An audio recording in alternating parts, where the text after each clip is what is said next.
సంస్థ ఆదేశాల మేరకు ఈ నెల 28న జిల్లాలోని అన్ని కోర్టుల్లో జాతీయ లోక్ అదాలత్ నిర్వహిస్తున్నట్లుగా జిల్లా జడ్జి మరియు జిల్లా న్యాయ సేవాధికార సంస్థ చైర్మన్ బి పాపిరెడ్డి తెలిపారు.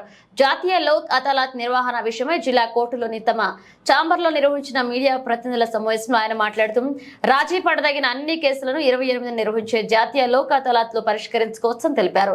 క్రిమినల్ కేసులు, మోటార్ వెహికల్ యాక్సిడెంట్ కేసులు, ప్రీ లిటిగేషన్ కేసులు, ఇన్సూరెన్స్ కేసులు, ఎలక్ట్రిసిటీ కేసులు, భూతగాదా కేసులు, ట్రాఫిక్ చలాన్ కేసులు, అలాగే డ్రంక్ అండ్ డ్రైవ్ కేసులు, NI act, bank, pre litigation కేసులు, ఈక్విటీ కేసులు, సివిల్ కేసులు, ఎక్సైజ్ కేసులు, చిట్ ఫండ్ చెక్ బౌన్స్ కేసులు తదితర రాజీపడే అన్ని కేసులను పరిష్కరించుకోవచ్చని తెలిపారు. ఇక రాజీపడే 3052 కేసులను తాము గుర్తించి నోటీసులు జారీ చేస్తామని సంబంధిత అధికారులకు తగిన సూచనలు సైతం జారీ చేసినట్లుగా వెల్లడించారు.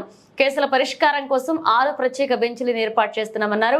ఈ నెల 2 నుండి ముందస్తుగా కేసులను పరిష్కరిస్తున్నామని ఇప్పటి వరకు సుమారు 1500 కేసులు పరిష్కరించినట్లుగా వెల్లడించారు. ఈ అవకాశాన్ని కక్షిదారులు, న్యాయవాదులు సద్వినియోగం చేసుకోవాలని కోరారు.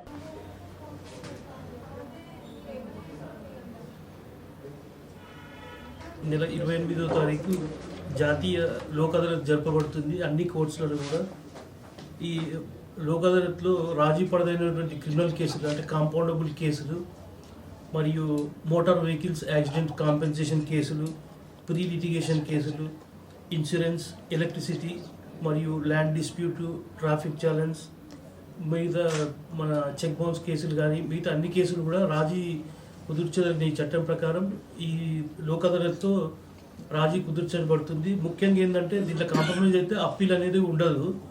మళ్ళీ కోర్ట్ ఫీ కూడా వీళ్ళకు లిటిగెంట్ పబ్లిక్ రిటర్న్ ఇవ్వడం జరుగుతుంది. కాబట్టి ఇక్కడనే తగాదా అనేది ఇక్కడనే ఎండ్ అయిపోతుంది. దాని మీద అప్పీల్ ఉండదు కాబట్టి అందరూ ఇది ఉపయోగించుకోవాలా. దీనికి ముఖ్యంగా మేము 2 సెప్టెంబర్ నుంచి already pre Lok Adalat sittings జరపడం జరుగుతుంది. అందరూ కూడా జ్యుడిషియల్ ఆఫీసర్స్ రెగ్యులర్గా మీటింగ్స్ కండక్ట్ చేసి పోలీసు వాళ్ళు, బ్యాంకు, ఇన్సూరెన్స్ కంపెనీస్ అందరితో కూడా మీటింగ్స్ పెట్టి అయినన్ని ఎక్కువ కేసులు చేయడం జరుగుతుంది. దీనికి అడ్వకేట్స్ కానీ పోలీస్ డిపార్ట్మెంట్ బాగా సహకారం అందించారు. అదేవిధంగా ముఖ్యంగా మా రిక్వెస్ట్ ఏంటంటే దీనికి ఎక్కువ వైడ్ పబ్లిసిటీ ఇవ్వాల్సిన అవసరం అయితే ఉంది. ఎందుకంటే రూరల్ ఏరియాలో చాలామందికి దీని గురించి అసలు ఎక్కువ ఉపయోగపడే సబ్జెక్ట్ కాబట్టి వాళ్ళకి చాలామంది ఇల్లిటరేట్ రూరల్ పీపుల్కి వాళ్ళకి ఎవరికి తెలియదు. కాబట్టి మీరు ఇది కనీసం ఈ లోక్ అదాలత్ అనే సబ్జెక్ట్ అన్నా తీసుకెళ్తే వాళ్ళు ఏందని కనుక్కొనైనా ముందుకు రావడం జరుగుతుంది. చాలా ఎక్కువ కేసులు కూడా మనం చేయడం జరుగుతుంది. ఇప్పుడు లాస్ట్ టైం కూడా మన మహబూబ్నగర్ జిల్లాలో చాలా కేసులు డిస్పోజ్ చేయడం జరిగింది. కాబట్టి ఈసారి కూడా అందరూ మన ముఖ్యంగా పోలీస్ డిపార్ట్మెంట్ కానీ, అడ్వకేట్స్ కానీ, ఇన్సూరెన్స్ కంపెనీస్ అందరూ కూడా ముందుకు వస్తున్నారు.